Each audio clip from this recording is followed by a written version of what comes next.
globalists are overrunning the West with third world populations. Why are they doing this? Well, it's two things we need to know to get a perspective on the world, is where this cabal wants to take the world, and then the methods they use to take us there. And where they want to take the world, of course, as we well know, is to a global fascist dictatorship with the end of countries, the end of borders, where basically you just have the world government dictating to massive regional blocks, and anything below that is just irrelevant.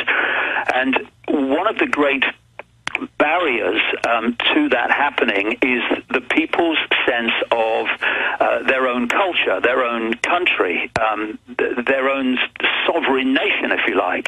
Why what we're talking about here is happening all over the world, because of course it's a global agenda. Important point about playing one off against the other. You know, the people that pour from the poorer countries into the richer countries through the borders coming down are just as much pawns in this game as those in the countries, the indigenous population that are affected by that. It's not good guys and bad guys we're talking about here. It's different aspects of the human race being used as pawns in the same game. And this is why, instead of fighting each other, we need to start looking at what unites us all, which is the fact that we're all the target of this cabal, this global fascist dictatorship in the making, and the very fast making.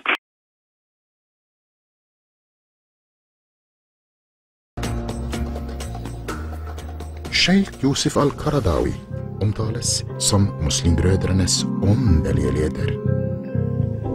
فتح روما، فتح إيطاليا يعني وأوروبا، معنى هذا إنه الإسلام سيعود إلى أوروبا مرة أخرى. هل من ضرورة الفتح أن يكون بالحرب؟ لا، ليس من الضرورة. هناك فتح سلمي، فالفتح السلمي له أساس في هذا الدين، ولذلك أنا أتصور أن الإسلام سيفتح أوروبا من غير سيف ومن غير قتال عن طريق الدعوة. Europa, frihetens borg, utsatt for et bevisst religiøst angrep for å beseire frihetene og erstatte dem med islamistisk ideologi. Jeg har invitert Kamil al-Najjar fra England. Han kjenner muslimbrødrene bedre enn de fleste. Han var selv medlem av organisasjonen i sitt hjemland. Som avhopper har han troet på livet, og viser derfor ikke sitt ansikt. Han forteller om Hassan al-Banna, som etablerte muslimbrødrenes organisasjon i Egypt i 1928. Han forvandlet da islam fra religion til politisk ideologi. I dag er muslimbrødrene regnet som den største islamistiske organisasjonen i verden. Men det begynte som en sosial bevegelse. It spread very widely because, as I said, they endeared themselves to the public by opening schools, giving medications to poor people, and so on. Almost in every country in the world now they have a branch of the Muslim Brotherhood. Okay, they're trying to deceive the people, and they have managed to deceive a lot of Western politicians into believing them. And their only aim is to control the world with Islam and establish Islamic governments throughout the world. Til å møte den øverste lederen for muslimbrødrene, Mehdi Akif.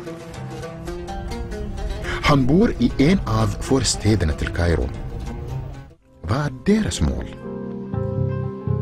حلم الإخوان إقامة الدولة الإسلامية الموحدة. الله أعلم. يعني نحن الآن كمسلمين غثاء كغثاء السيل. متعددة وفرق مختلفة. Irgendwo in Deutschland. Ein enttäuschter Anhänger der islamischen Gemeinschaft Miligörüsch will sich mit uns treffen.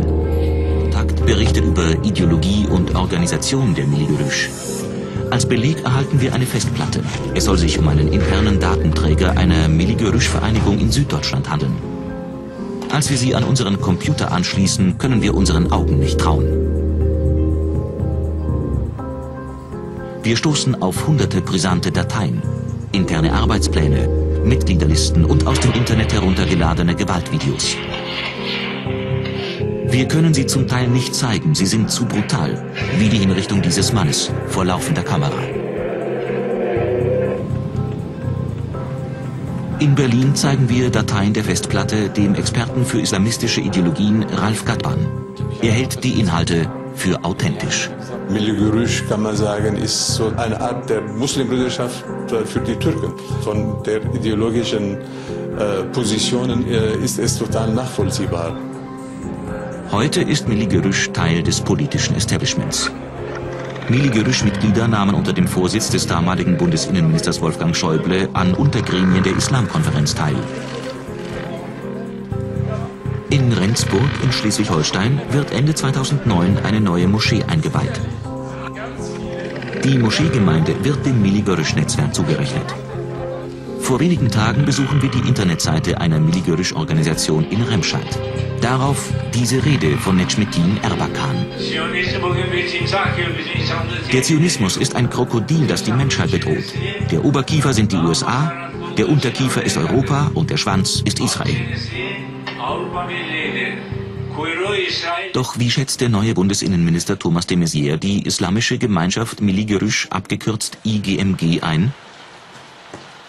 In einer Stellungnahme heißt es: Belege für ernstzunehmende oder erfolgversprechende Bemühungen innerhalb der IGMG um eine verfassungskonforme Ausrichtung der Organisation gibt es derzeit nicht. Worte, auf die bislang keine Taten folgten.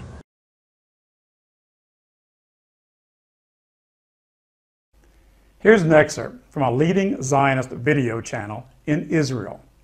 It's about a Jewish organization in Sweden that supports Israel as a Jewish state and at the same time pushes non-European immigration into Sweden and Europe.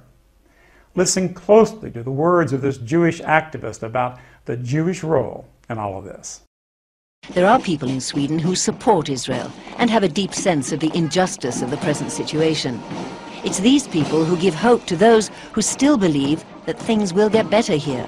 One of them is Barbara Spector, a former American who made Aliyah and then 10 years ago, with the help of the government of Sweden, set up a non-denominational institute of Jewish learning with the Greek name of Paideia, here in Stockholm. She believes the current wave of anti-Semitism in Sweden will pass and that Jews have an important role to play in a country undergoing profound change. I think there's a resurgence of anti-Semitism because at this point in time, Europe has not yet learned how to be multicultural. And I think we're going to be part of the throes of that transformation, which must take place. Europe is not going to be the monolithic societies that they once were in the last century. Jews are going to be at the center of that. It's a huge transformation for Europe to make. They are now going into a multicultural mode, and Jews will be resented because of our leading role. In time, Europe has not yet learned how to be multicultural. Jews are going to be at the center of that. It's a huge transformation for Europe to make. They are now going into a multicultural mode, and Jews will be resented because of our leading role. How do you now see the future of the issue of immigration developing now across the whole of the European continent, based on what you're seeing there in Germany? This is a very good point, because immigration is the future. You cannot work and live in a globalized world, in the middle of the world, in Europe, without immigration and moving populations. I believe that Israel has a powerful stranglehold on the American government. Our borders are wide open. You have 300,000 illegal immigrants coming across the border every day. My God, where's the country coming to? And we're guarding the Israeli borders, the Mideast borders. We're in Afghanistan, we're in Pakistan, and our borders are wide open. Angry protests have taken place in Tel Aviv against the planned deportation of 400 children of immigrant workers born in Israel and speaking Hebrew. The youngsters were never given citizenship because their parents are not Israeli or Jewish. And as RT's Paulus Leah reports, many people are questioning the government's drive to preserve what it calls the Jewish character of the state.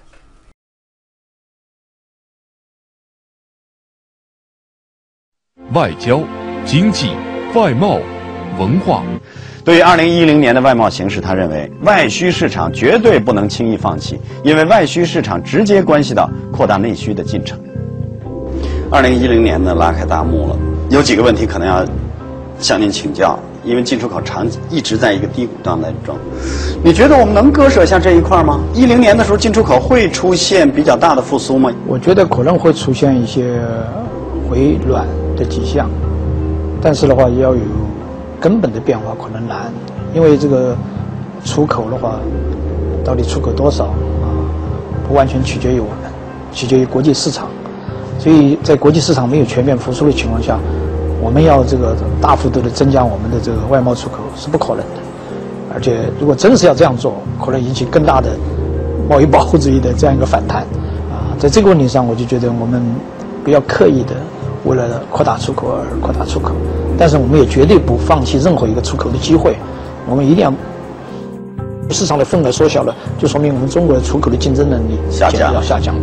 所以在这个问题上，我就觉得，还是要关注我们的这个出口，因为作为一个发展中国家，啊，我们还是要依靠两种市场，内需很重要，但是我们也应该清醒地看到，扩大内需啊，不是一件1天2天可以做到的事情。对，城镇化所带来的新市民、新的消费群体，这个新的消费群体看住2个市场，外需市场绝对不能够放掉。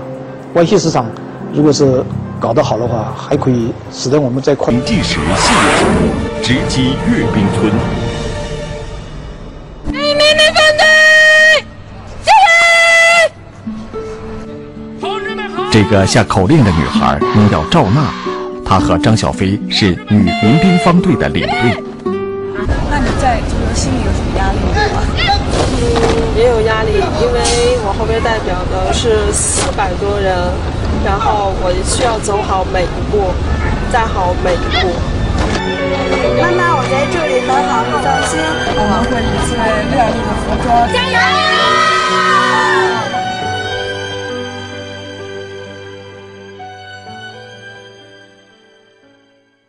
你期待哪件事情在未来，在这个新年的钟声已经敲响了之后，会在未来发生变化，或者说出现新的可能？大作品、大动向、大人物，那一定会被各种各样的声音打得满头包。而千万得注意，就是文化创造者不是政治家，他们往往是比较脆弱的。历史上所有的文化创造者都这样，但因为没有经过风雨的演练，他们总是比较天才的，因为天才也总是比较脆弱的。所以我觉得，对于新的一年的文化建设、外交、经济、外贸。And Tucson Border Patrol agents are seeing a new type of immigration surge. Cronkite News reporter Heather Turner traveled to the border and spoke with agents who are seeing a huge increase in the number of Chinese immigrants being caught. Tucson Border Patrol agents have had their hands full for the past year, dealing with an influx of immigrants from an unlikely place. Typically pay above $40,000 to go ahead and get smuggled into the United States. Whereas a Mexican national will pay between $1,500 and $3,000. Because of this, smugglers find it more lucrative to go ahead and smuggle Chinese nationals. And Jimenez says it's all a business. It's not your typical mom and pop shop anymore. Smuggling is an organized crime now. As we have demonstrated, pawns of secret societies promote immigration. How about your country's political spectrum? Left-wing political parties openly promote it. Political parties near the center, socialist, conservative, etc., quietly have promoted it for years. Right-wing political parties oppose it.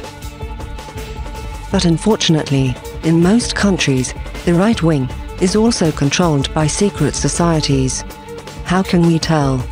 1. On purpose they have radical views, so very few people will follow them. 2.